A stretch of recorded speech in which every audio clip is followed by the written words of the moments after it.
Hi. First ವೀಡಿಯೋದಲ್ಲಿ ನಾವು ನೋಡಿದ್ದೇವೆ ನಾವು ಯಾವ್ಯಾವ ಸ್ಟ್ರಿಂಗ್ಸನ್ನು ಯಾವ್ಯಾವ ಫಿಂಗರ್ಸಲ್ಲಿ ಪ್ಲೇ ಮಾಡಬೇಕು ಅಂತ ಹೇಳಿ. ಸೊ ನಾನು ನಿಮಗೆ ಫಿಂಗರ್ಸ್ ನಂಬರ್ಸ್ ಹೇಳಿದ್ದೆ, ಬಟ್ ಆ್ಯಕ್ಚುಲಾಗಿ ನಮ್ಮ ನೇಮ್ ಏನು ಇದೆ, ಅದಕ್ಕೊಂದು ಫಿಂಗರ್ಸ್ಗೆ ನೇಮ್ ಇದೆ, ಅದು ಏನು ಅಂತ ನಾನು ಹೇಳ್ತೇನೆ. ಸೊ ನಾವು ಮುಂಚೆ ನೋಡಿದ್ದೇವೆ, ಇದು ತಮ್ ಅಂತೇಳಿ, ತಮ್ ಅಂತಲೇ ಇರ್ತದೆ ಹೆಸರು. ಸೊ ನಂತರ ಇದಕ್ಕೆ ಇಂಡೆಕ್ಸ್ ಫಿಂಗರ್ ಅಂತ ಹೇಳ್ತೇವೆ, ಇದಕ್ಕೆ ಮಿಡಲ್ ಫಿಂಗರ್ ಅಂತ ಹೇಳ್ತೇವೆ, ಇದಕ್ಕೆ ರಿಂಗ್ ಫಿಂಗರ್ ಅಂತ ಹೇಳ್ತೇವೆ, ಇದಕ್ಕೆ ಪಿಂಕಿ ಅಂತ ಹೇಳ್ತೇವೆ. ಪಿಂಕಿ ಅದು ಲಿಟಲ್ ಫಿಂಗರ್ ಅಂತ ಪಿಂಕಿ ಅಂತ ಹೇಳ್ತೇವೆ ನಾವು. ಸೊ ಇದಕ್ಕೆ ನಮ್ಮ ಹೆಸರು ಹೇಳಿದೆ, ಅದರ ಶಾರ್ಟ್ ಫಾರ್ಮ್ ಅಂದರೆ ಏನಂತ ಹೇಳ್ತಾರೆ ಅಂದರೆ ತಂಬಿಗೆ ಟಿ ಅಂತ ಹೇಳ್ತಾರೆ ಅಥವಾ ಪಿ ಅಂತ ಹೇಳ್ತಾರೆ. ಗಿಟಾರ್ ಲ್ಯಾಂಗ್ವೇಜಲ್ಲಿ ಪಿ ಅಂತ ಹೇಳ್ತಾರೆ. ಮತ್ತು index I, middle M, ring R. So ಪಿಂಕಿನ ನಾವು ಪ್ಲೇ ಮಾಡದೇ ಇರೋದ್ರಿಂದ ಸದ್ಯಕ್ಕೆ ನಾವು ಅದಕ್ಕೆ ಯಾವುದೇ ಶಾರ್ಟ್ ಫಾರ್ಮ್ ಕೊಡೋದು ಬೇಡ. ಸೊ ಇಲ್ಲಿವರೆಗೆ ಇಷ್ಟು ಕಾನ್ಸೆಪ್ಟ್ ಫಿಂಗರ್ ನೇಮ್ಸ್ ನೋಡಿದೆ ನಾವು. ಸೊ ಇದನ್ನು ಫ್ಯೂಚರ್ ಕ್ಲಾಸಸ್ಸಲ್ಲಿ ಇವುಗಳನ್ನೇ ಹೇಳಿ, ಇದರ ಶಾರ್ಟ್ ಫಾರ್ಮ್ಗಳನ್ನೇ ಹೇಳಿ ನಾವು ಮುಂದಿನ ಕ್ಲಾಸ್ಗಳಲ್ಲಿ ನಾವು ನಿಮಗೆ ಎಕ್ಸ್ಪ್ಲೇನ್ ಮಾಡ್ತೇವೆ. ಸೊ ಇದಾಗಿತ್ತು ಫಿಂಗರ್ ನೇಮ್ಸ್. ಸೊ ನಾವು ಮುಂಚಿನ ಕ್ಲಾಸಲ್ಲಿ ನೋಡಿದ್ದೀವಿ, ನಾವು ಸ್ಟ್ರಿಂಗ್ಗಳಿಗೆ ನಂಬರ್ಸ್ ಇದೆ ಅಂತೇಳಿ. ನಾನೊಂದು ಎಕ್ಸ್ಪ್ಲೇನ್ ಮಾಡಬೇಕಾದ್ರೆ ಕೆಳಗಿನ ನಂಬರ್ ಹೇಳಿದ್ದೆ ನಿಮಗೆ. ಇದು ಈ ಕೆಳಗಿನ ಸ್ಟ್ರಿಂಗ್ 1, ನಂತರ ಅದಕ್ಕಿಂತ ಮೇಲೆ ಬರುವಾಗ 2, 3, 4, 5, 6 ಅಂತೇಳಿ ಇದು ನಂಬರ್ಗಳಿರುತ್ತೆ. ಯೂಶ್ವಲಿ ಇದನ್ನು ನೀವು ಸ್ಟ್ರಿಂಗ್ ಯಾವುದಾದ್ರು ಅಂಗಡಿ ಹೋಗಿ ಸ್ಟ್ರಿಂಗ್ ತೊಗೊಳ್ಬೇಕಾದ್ರೆ ಅದು ಸ್ಟ್ರಿಂಗ್ ನಂಬರ್ ಕೇಳಿದರೆ ನಿಮಗೆ ಕೊಡ್ತಾರೆ. ಇದು 1 ಸ್ಟ್ರಿಂಗ್ 1 ಅಂತ ಹೇಳ್ತಾರೆ, string 2, string 3, string 4, string 5, string 6 ಅಂತ ಹೇಳ್ತಾರೆ. ಸೊ ಇದು ನಂಬರ್, ಬಟ್ ಅವುಗಳಿಗೆ ಹೆಸರಿದೆ. ಸೊ ಇದನ್ನು ನಾನು ಹೆಸರನ್ನ ಮೇಲ್ಗಡೆಯಿಂದ ಹೇಳ್ತೇನೆ. ಇದಕ್ಕೆ ಇ ಅಂತ ಹೇಳ್ತಾರೆ, ಇ. ಇದಕ್ಕೆ ಎ ಅಂತ ಹೇಳ್ತೇವೆ, ಎ. ಇದು ಡಿ, ಡಿ. ಜಿ. ಇದನ್ನು ಬಿ ಅಂತ ಹೇಳ್ತೇವೆ. ಇದನ್ನು ಮತ್ತೆ E. So E, A, D, G, B, E. So first ಇದು ಮೇಲ್ಗಡೆ ಇರುವಂಥದ್ದು ದಪ್ಪಗಿರುವಂಥದ್ದು ಸ್ಟ್ರಿಂಗ್ ಇ, ಕೆಳಗಡೆ ಇರುವಂಥದ್ದು ಲಾಸ್ಟ್ ಸ್ಟ್ರಿಂಗ್ಸ್ ಇ. ಡಿಫ್ರೆನ್ಸ್ ಏನಂದರೆ ಇದಕ್ಕೆ ಲೋ ಇ ಅಂತ ಹೇಳ್ತಾರೆ, ಯಾಕಂದರೆ ಸ್ವಲ್ಪ ಬೇಸ್ ಥರ ಪ್ಲೇ ಮಾಡಿ ಬೇಸ್ ಸೌಂಡ್ ಬರುತ್ತೆ ಲೋ ಆಗಿ. ಇದು ಹೈ ಅಂತ, ಹೈ ಇ ಸೌಂಡ್ ಜೋರಾಗಿರೋದ್ರಿಂದ. ಸೊ ನೆನಪಿಟ್ಕೊಳ್ಳೋಕ್ಕೆ ನಿಮಗೆ ಇಂಗ್ಲೀಷಲ್ಲಿ ಫುಲ್ ಫಾರ್ಮ್ಗಳನ್ನ ಹೇಳ್ತಾರೆ. E, A, D, G, B, ಇಗೆ Eddie, 8 dynamite, good bye Eddie ಅಂತ ಹೇಳ್ತಾರೆ.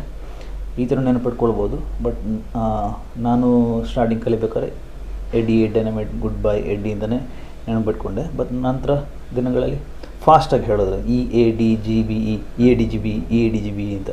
ಸೊ ಒಂಥರ ಆ ಥರ ಹೇಳ್ತಾ ನೆನಪು ಬೈ ಹ್ಯಾಟ್ ಮಾಡ್ಕೊಂಡದ್ದು. ಯೂಶ್ವಲಿ ನೀವು ಪ್ಲೇ ಮಾಡ್ತಾ ಹೋದಾಗ, ಡೈಲಿ ಗಿಟಾರ್ ಯೂಸ್ ಮಾಡ್ತಾ ಹೋದಾಗ ಇವುಗಳ ಹೆಸರು ನಿಮಗೆ ಸಾಧಾರಣವಾಗಿ ನೆನಪಿಗೆ ಬರ್ತದೆ.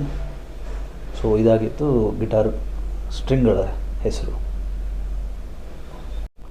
ಸೊ ನಾವು ಇವಾಗ ಗಿಟಾರ್ನ ಟ್ಯೂನ್ ಹೇಗೆ ಮಾಡೋದು ಅಂತ ನಾವು ನೋಡ್ಕೊಳ್ಳುವ. ಸೊ ಟ್ಯೂನ್ ಮಾಡಬೇಕಾದ್ರೆ ಯಾಕೆ ಮಾಡ್ತೇವೆ ಅಂದರೆ, ಇವಾಗ ನಾವು ಸಪೋಸ್ ನಮ್ಮ ಶಬ್ದ, ನಾವು ಮಾತಾಡುವ ಸ್ವರ ಕರ್ಕಶವಾಗಿದ್ದರೆ ಬೇರೆಯವ್ರಿಗೆ ಕೇಳಿಸಲಿಕ್ಕೆ ಚೆನ್ನಾಗಿರೋದಿಲ್ಲ. ಅವಾಗ ನಾವೇನು ಮಾಡ್ತೇವೆ, ನಾವು ನಮ್ಮ ಈ ಥರ ಗಂಟಲನ್ನ ಕ್ಲಿಯರ್ ಮಾಡ್ತೇವೆ, ಒಂದು ಸ್ವಲ್ಪ ನೀರು ಕುಡಿತೇವೆ, ಕ್ಲಿಯರ್ ಮಾಡ್ಕೊಳ್ತೇವೆ, ಸ್ವರ ನಾವು ಮಾತಾಡೋದು ಕ್ಲಿಯರ್ ಆಗಿರಬೇಕು ಅಂತ ಹೇಳಿ. ಸೊ ಇವಾಗ ಅದೇ ಥರ ಗಿಟಾರಲ್ಲಿ ಬರೋ ಶಬ್ದ ಕರ್ಕಶವಾಗಿರಬಾರ್ದು. ನಾವು ಇವಾಗಲೇ ನೋಡಿದ್ದೇವೆ, ಗಿಟಾರ್ ಸ್ಟ್ರಿಂಗ್ನ ಹೆಸರುಗಳನ್ನು ನೋಡಿದ್ದೇವೆ. ಸೊ ಯಾವಾಗಲೂ ಪ್ಲೇ ಮಾಡೋಕ್ರೆ ಇದೊಂದು ಸೆಟ್ ಮಾಡ್ಕೊಳ್ಬೇಕು. ಸೊ ಅದಕ್ಕೆ ನಿಮಗೆ ಗಿಟಾರ್ಗೆ ಟ್ಯೂನರ್ ಅಂತ ಸಿಗುತ್ತೆ. ಟ್ಯೂನರ್ ಅಂತ ಅಂಗಡಿಗೆ ಹೋಗಿ ಕೇಳಿಕೊಂಡ್ರೆ, ಗಿಟಾರ್ ಶಾಪ್ಸ್ ಅಂತ ಕೇಳಿದರೆ ನಿಮಗೆ ಟ್ಯೂನರ್ ಸಿಗುತ್ತೆ.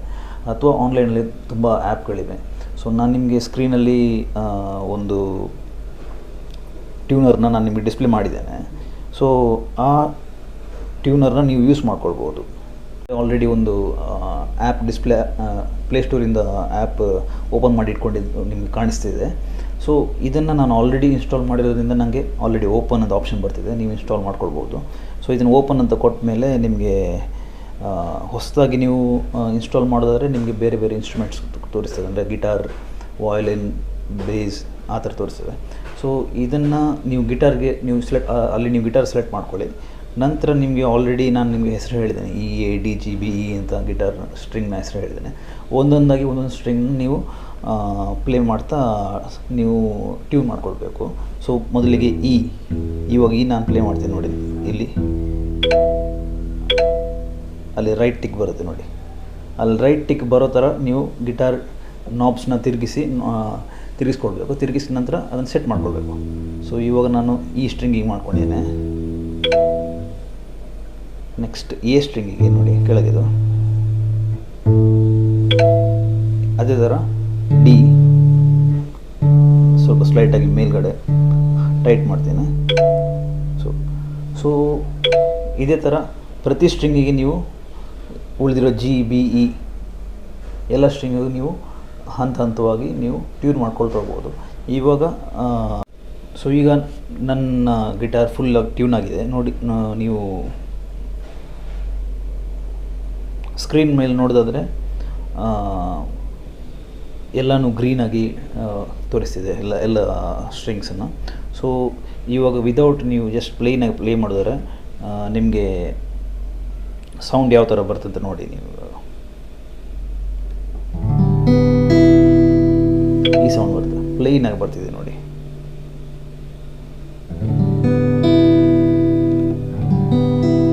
ಕ್ಲೀನಾಗಿ ಓಪನ್ ಸ್ಟ್ರಿಂಗ್ಸ್ ಎಲ್ಲನೂ ಕ್ಲೀನಾಗಿ ಸೌಂಡ್ ಆಗಿ ಬರ್ತಿದೆ. ಸೊ ಇದಾಗಿ ಪಾರ್ಟ್.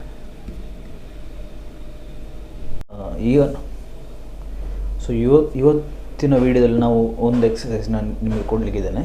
ಸೊ ಈ ಎಕ್ಸಸೈಸ್ ಏನಂದರೆ ಇದಕ್ಕೊಂದು ಕಾನ್ಸೆಪ್ಟ್ ಇದೆ, ಹ್ಯಾಮರ್ ಆನ್ ಅಂತ ಒಂದು ಕಾನ್ಸೆಪ್ಟ್ ಇದೆ. ಸೊ ಅದನ್ನು ಹೇಗೆ ಪ್ಲೇ ಮಾಡೋದು ಅಂತ ನಾನು ನಿಮಗೆ ಹೇಳಿಕೊಡ್ತೇನೆ. ಸೊ ನೀವು ಇಲ್ಲಿ 5th ಫ್ರೆಟ್ಟಿಗೆ ಬರಬೇಕು. ಫ್ರೆಟ್ಗಳಂದರೆ ಒಂದೊಂದು ಡಿವೈಡ್ ಆಗಿರುವಂಥದ್ದು. ಫಸ್ಟಿಂದ ನೀವು ಕೌಂಟ್ ಮಾಡಿದ್ರೆ 5th ಬ್ಲಾಕ್, ಒಂದು ಬ್ಲಾಕ್ ಥರ ಇದೆ. ಸೊ ಇದನ್ನು ಫ್ರೆಟ್ಸ್ ಅಂತ ಹೇಳ್ತೀವಿ. ಸೊ 5th ಫ್ರೆಟ್ಟಿಗೆ ನೀವು ಬರಬೇಕು. ಅದರಲ್ಲಿ ಬಿ ಸ್ಟ್ರಿಂಗ್, ನಾವು ಹೆಸರುಗಳನ್ನು ಆವಾಗಲೇ ನೋಡ್ಕೊಂಡಿದ್ದೇವೆ. ಬಿ ಸ್ಟ್ರಿಂಗನ್ನು ಫಸ್ಟ್ ಫಿಂಗರಲ್ಲಿ ಇಟ್ಕೊಳ್ಬೇಕು, 5th ಫ್ರೆಟ್ಟಲ್ಲಿರುವ ಫಿಂಗರನ್ನು. ಸೊ ನಂತರ ನೀವು ಮಿಡಲ್ ಫಿಂಗರಲ್ಲಿ ಪ್ಲೇ ಮಾಡಬೇಕು, ರೈಟ್ ಹ್ಯಾಂಡಲ್ಲಿ ಮಿಡಲ್ ಫಿಂಗರಲ್ಲಿ ಪ್ಲೇ ಮಾಡಬೇಕು. ಸೊ ನಾವು ಸುತ್ತಿಗೆಯಲ್ಲಿ ಹೊಡಿತೇವೆ ನೋಡಿ, ಆಣಿಗಳನ್ನು ಹೊಡಿತೇವೆ, ಅದೇ ಥರ ಹೀಗೆ ಹೊಡಿತೇವೆ ನೋಡಿ, ಹ್ಯಾಮರ್ ಮಾಡ್ತೇವೆ. ಸೊ ಅದಕ್ಕೆ ಹ್ಯಾಮರ್ ಆನ್ ಅಂತ ಹೇಳ್ತೇವೆ ನಾವು ಕಾನ್ಸೆಪ್ಟ್ನ. ಸೊ ಹೇಗೆ ಪ್ಲೇ ಮಾಡೋದಂದರೆ ಫಸ್ಟ್ ಪ್ಲೇ ಮಾಡಬೇಕು, ನಂತರ ಹೊಡಿಬೇಕು ನೆಕ್ಸ್ಟ್ ಫಿಂಗರಲ್ಲಿ. ಅದೇ ಥರ ಒಂದೊಂದು ಫಿಂಗರ್ಗೆ ನೀವು ಪ್ಲೇ ಮಾಡ್ತೀವಿ. ಈ ಫಿಂಗರ್ನ ಇಲ್ಲೇ ಇಟ್ಕೊಳ್ಬೇಕು, ಇದನ್ನು ತೆಗಿಬಾರ್ದು. ನೆಕ್ಸ್ಟ್ ಫಿಂಗರ್ಗೆ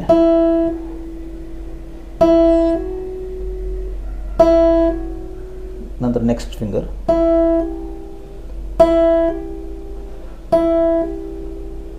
ಅದೇ ಥರ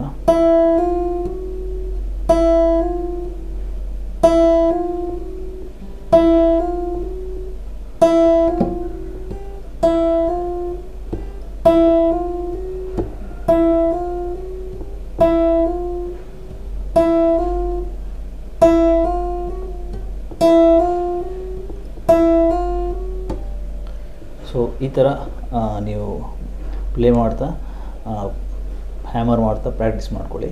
ಸೊ ಇಷ್ಟಾಗಿತ್ತು ಇವತ್ತಿನ ದಿನದ lessons. So all the best.